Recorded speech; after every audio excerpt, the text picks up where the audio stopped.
अस्सलाम वालेकुम। आऊं आहियां शमसुद्दीन मेमन। अॼु जो इशू आहे बिरशाह जे मेले जे सिलसिले में स्कूल जूं मोकलूं। इन सिलसिले में अवाम जो छा मौक़िफ़ आहे इहो तव्हां ॿुधो।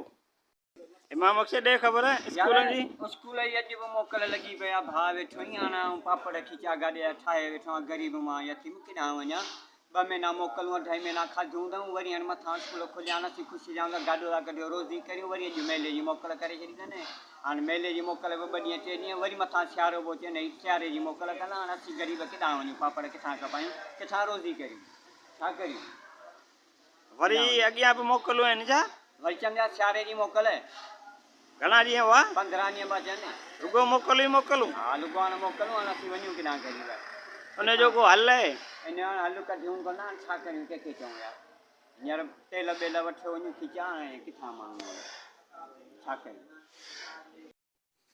मुंहिंजे चवण जो मक़सदु इहो आहे त स्कूल जे बंदि थियण सां ॿियनि कारोबारनि ते असरु थिए थो। जीअं स्कूल जे बैग किताबनि जा दुकान ऐं स्कूल जे ॿाहिरां ऐं अंदरि शइ खपाइण वारा माण्हू जीअं दाल पकवान बर्गर वग़ैरह उन्हनि जे कारोबारनि ते बि असरु पवे थो। महिरबानी।